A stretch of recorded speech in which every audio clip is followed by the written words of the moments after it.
the message out that we want an end to the attacks going on in Gaza. The violence has to stop.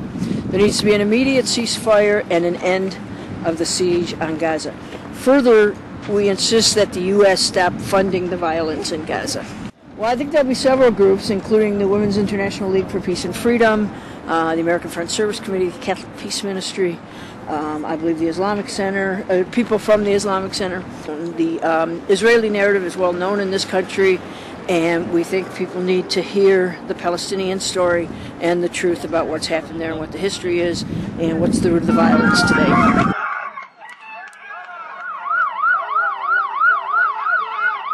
Victims of an attack outside a UN school at the Jabalia refugee camp died, many more injured as a shell exploded just meters away from the school.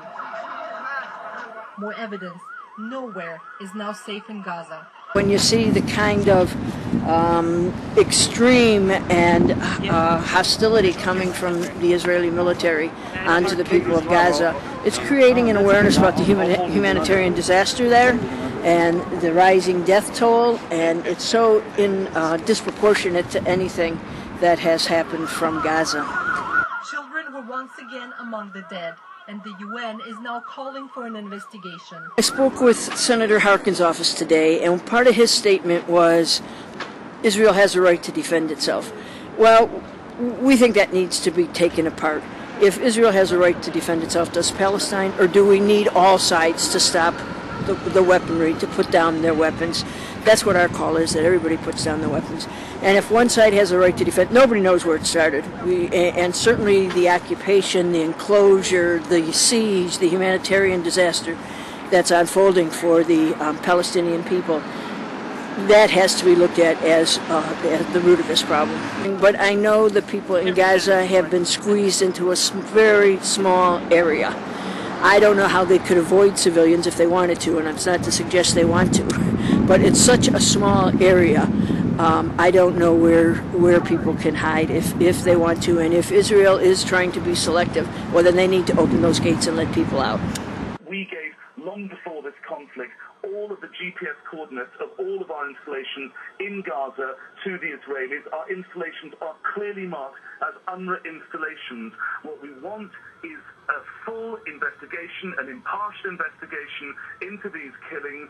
We want to see if there have been violations of international humanitarian law. Attack on Gaza and killing over 700 Palestinians, most of them civilians, and 1/3 of those casualties are children. Gaza was under blockade for more than 3 years, so it's hardly to talk about liberated Gaza. No journalists or foreign media was allowed to Gaza to witness numerous massacres of the Palestinian people. The UN says its schools were the last place of refuge for civilians trying to flee the fighting, and it estimates at least 13,000 have left their homes. But they have nowhere to go, as all the crossings out of Gaza remain closed.